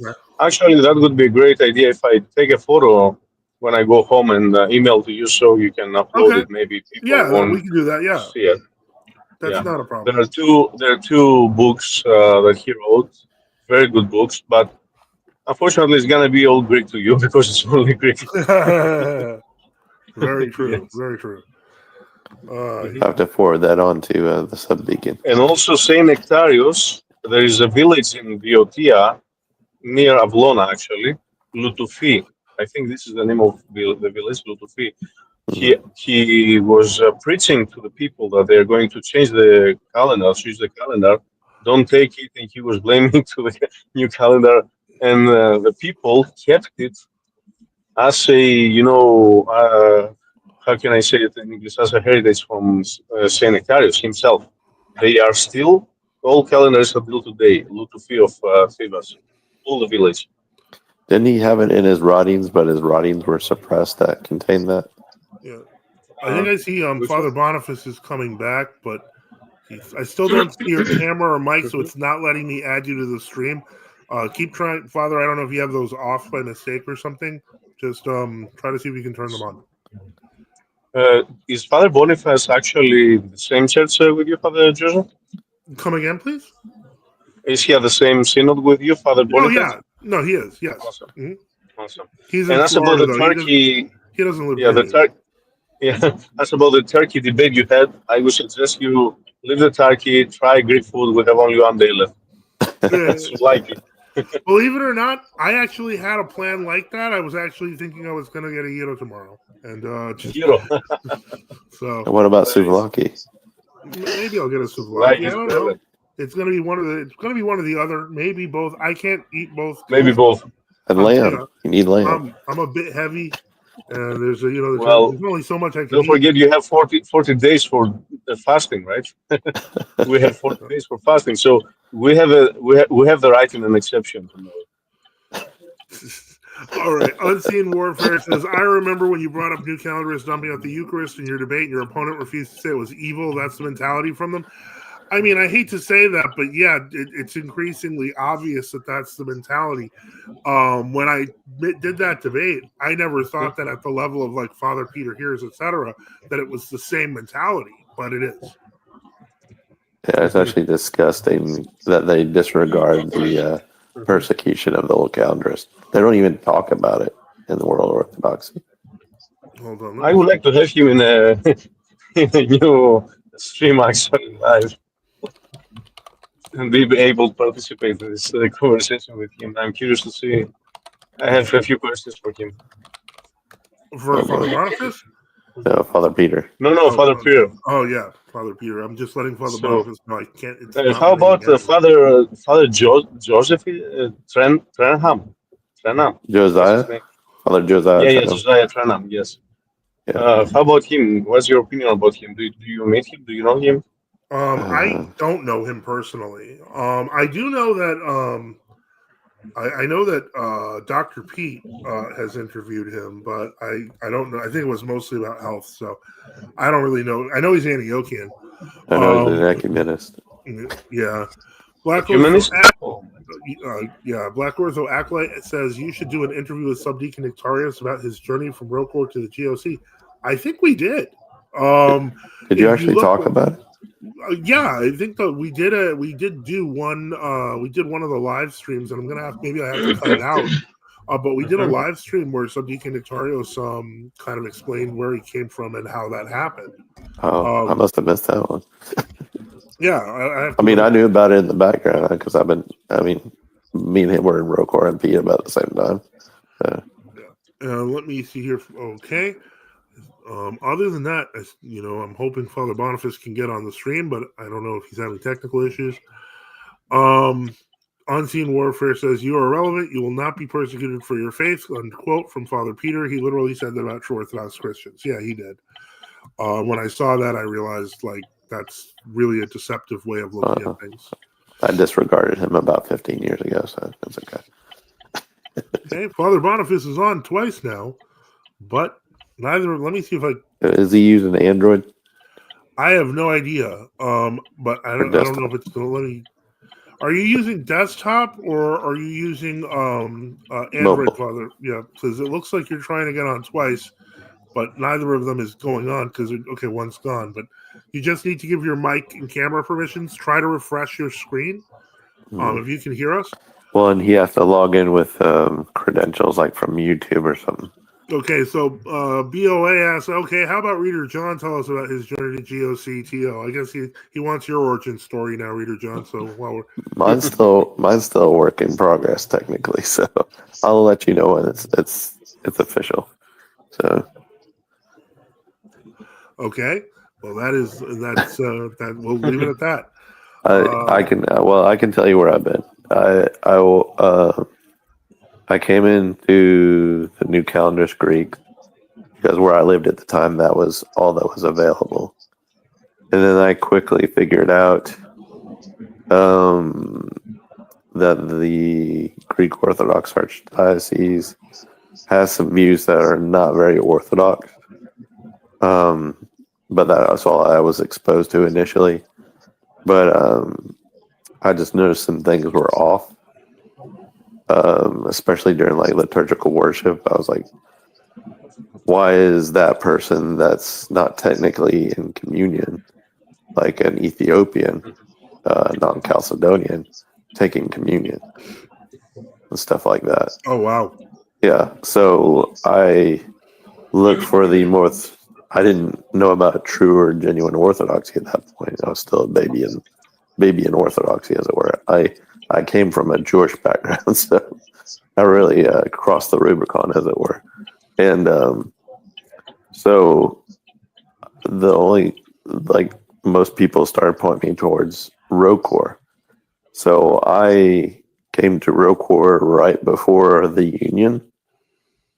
And lived through the Union and the transition from what Rocor was to what Rocor MP is now, which are two different animals, I would say, based on what I've lived through. And then currently, I am looking to be in the Clinico Synod, but we'll see how that goes. So. Okay, well, that's great to hear. Give me a second. I'm trying to see if I can. I'm going to try to see if I can send a note to Father Boniface via text, because I think, I just sent you, Father Boniface, if you're still on the stream, a picture. BOA says, awesome, thank you. Reader John. Vasilia says, servant, stop kissing glutes. Okay. The servant says, Reader John is awesome. Okay. Do what? Yeah, I don't even. I mean, like gluteus maximus. I think that's what he meant. But anyway. Kissing who? Oh boy. You gotta be specific, Vasilius. Come on. All right. So Father Joseph can play nice. I'm not a nice guy though. we might have to make a different stream for that. No. Anyway. All right. So we're in the 46th minute. Since we've got, it doesn't look like we have any other major questions. Father Boniface, it's saying something about connecting your mic and camera. And so we've had the issue before, but I'm wondering if it's just something that needs to be set in the browser. Mm-hmm. Yeah, if he's desktop, then it's a different issue. Right. Yeah. And so, but, all right. I'm not seeing any other questions. We are in that 46th minute of the second hour here. I will say it is our live Q&A session where you can get your questions answered live. So if you want to jump on stream, ask a question, put up a challenge, we're more than willing to hear you out. But in order to do it, you got to click on the link. Yep. Past that, let me see here. Where's our friend Mike tonight? Huh? Where's our friend Mr. Mike? Michael Creighton. I just have a very strange feeling he's not coming back. I think Father Boniface might be aware of it, but what it was that there was he was kind of, I think, pushed onto it by one of the followers of the Diamond Brothers. The Diamond Brother, yeah. It wasn't the Diamond Brothers themselves. It was somebody who was actually torn about orthodoxy, which is why he made that oblique reference to the guy is falling for your lies. So, I think he felt like he had to do it. And he didn't get what he expected. I think that Honorius thing hurt him a little bit. I think it shocked him. I think the Honorius and the Papalos, it shocks a lot of Roman Catholics, but it's the truth. Yeah. Well, and he couldn't really pin him down on that John the 23rd thing either. BOA says, last question, when's your debate, Father Joseph? Is that still on?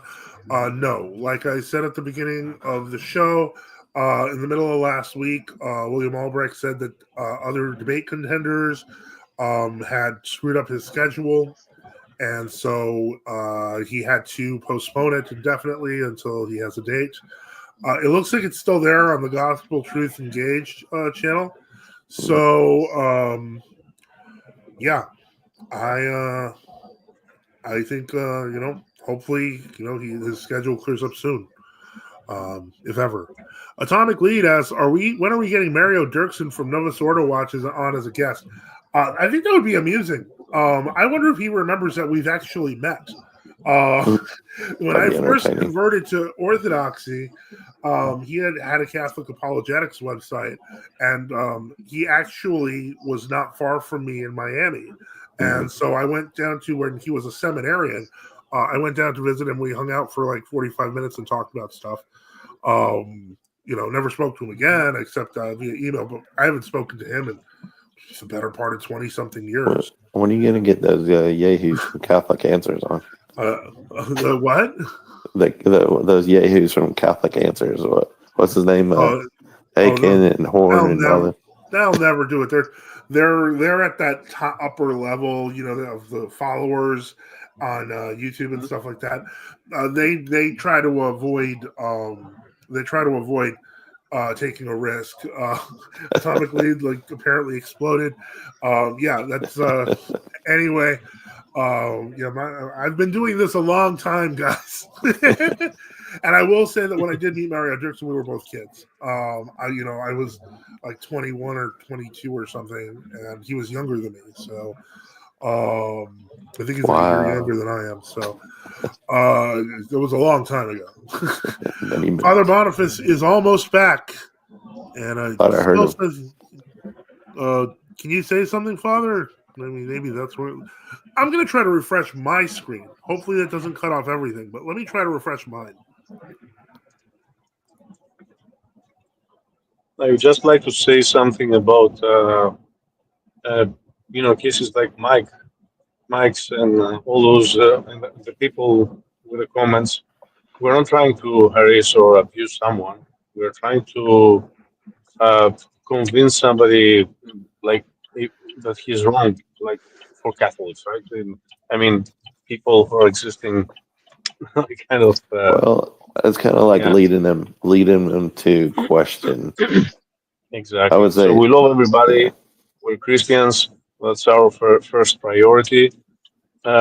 We should not talk to anyone with a spirit of pride, but the opposite, with a spirit of humbleness and in Christ's love.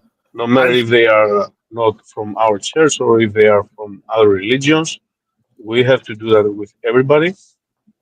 So if somebody feels like that, from what I say, my apologies. I didn't mean it. I don't think that I said something like actually harassing somebody, but my deepest apologies for if I made somebody feel like this.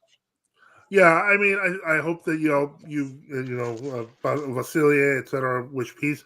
Father Boniface is back on, and this made me realize maybe it is not him, maybe it is me, because when I refreshed my screen, it took me out, but then when I came back in, I could clearly see that you were there, and I put you back on. So this is something I never knew worked. So we're going to try that next time, Father. Can you hear me? Yeah. Yes. Can you hear us? Okay. All right. Yeah, I can hear you. Yeah.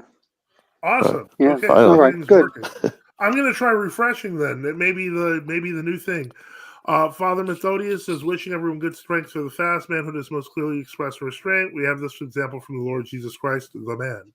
Very true, Father. He should put his some.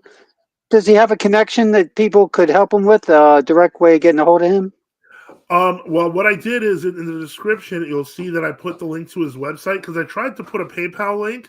Unfortunately, I guess it doesn't work from Well, you YouTube, can look up. But if you go to his website, which I've put a link to, it has a PayPal on it. I think he can. I think if you look up his email, you can find it too. Yeah, it has his email, so you can do Venmo. Anyone can help. Once again, for everyone who wants to help contribute to that, it'll be very useful for him. And of course, I'm sure that Father will be praying for everyone who assists on that. And of course, a reminder again, it is the end of the month. And as I've mentioned, next month, God willing, I will be going on the trip to Florida, which is partially it's church business, but it is also Florida, and I have family there, so it's a working vacation that actually doesn't have much break time. In any case, but it'll definitely be warmer than here because this place is going to be covered in snow. About 10 states from what Vladika John just sent me, so that's not a good sign. But anyway, glory to God. We are now in those last 5 minutes. Father Boniface, I feel bad because of all the tech issues, but did you have anything you wanted to express? I know you mentioned, doing the work and getting people into the church today. If you had any observations? Nothing in particular. It's just that I continue to work to get the house ready. Bought some curtains, so I got to install curtain rods and curtains. So, I mean, it's getting there, though. It's really shaping up nicely. Oh, Father, I forgot to tell you congratulations on the amendment not passing. Yeah, thank you. Well, what really concerns, though, a lot of people is that it would have, they needed a 60 percentile to get it approved, and it went up to 57% approval. Which is So really they missed it by yeah. 3 points. And so, the pro-lifers were coming in at 43, and the abortionists were coming at 57. So, it's a societal, cultural problem, and they'll be back. So, Well, there's always more work in the vineyard, but you're pruning the vines. So yeah. Did my part. Praise God, and it was really interesting. Of course, since one of the Supreme Court justices lives 1.1 miles away from me, so I know his wife, and I know him a little bit. So well, gets interesting here in Central Florida, Lakeland. Yeah. Well, you got holy water. You can go walk on down there and sprinkle. Well, yeah, Black Earth Acolyte notes, us pro-lifers got destroyed in Colorado. Yeah. What? Not surprised. Well, people think that the nation is, so the world could be getting better, and I think it'll get better if it quits aborting. So until it quits aborting, I can't see it getting any better, because God will bring judgments. I'm surprised the other thing didn't pass make either. America great. Yeah, I'm surprised the other thing didn't pass. Oh yeah, the marijuana bill. Yeah, I was surprised on that. Yeah, and do you know what was? Yeah, go ahead.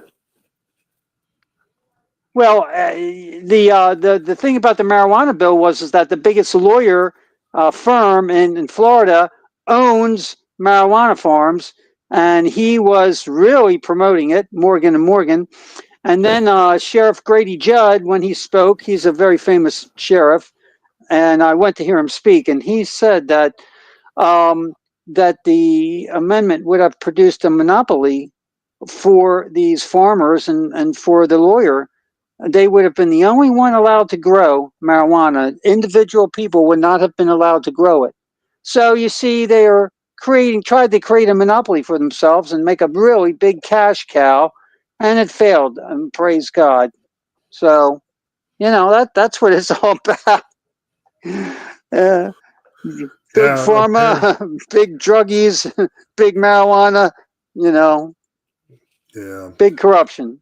Black Earth Acolyte notes abortion is now in the Colorado Constitution and is state funded, so we have to pay state tax for people to get abortions. Very true. Yeah, that's I hate to say that, but it might be. That sounds really Sodom and Gomorrah-ish. But in any case, we have hit we're just a minute out from the 2 hour mark and going to the third hour. And so, in any case, I guess we've got our last 1 to 2 minutes to ask questions. Got a private chat thing here. Oh, Zalote says, I have to say goodnight to everyone for tonight. Your blessings, Holy Fathers, and hope to see you again.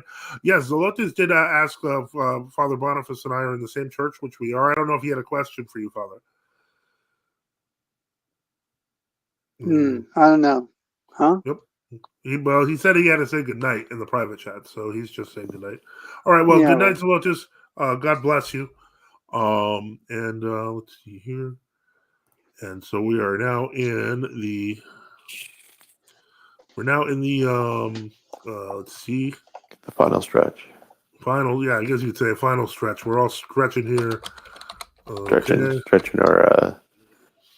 our what are these called? Sweatpants. Getting ready for the food. Yeah. Well, I'm probably going to keep it simple this year. I wasn't expecting that, so okay. I guess Simple's good. Zalotes is back. Hold on. Welcome back, Zalotes. And have a good night, I think. Or in any case, we are closing out. We're in that last minute. So just to quickly close out, I want to thank everyone. I want to thank our guests and Reader John, Father Boniface, as always, for being here. Zalotes, who's for being here. John, for being here earlier in the discussion. To everyone who asked questions, had comments, made super chats, and those who support our mission. Support the channel. We at NFTU need your help. Support us by subscribing or donating at nftu.net, on GiveSendGo, or on Odyssey. We remember all of you in our prayers, and thank you for all the support for NFTU. And as always, don't forget to like and subscribe. Have a good night, everyone.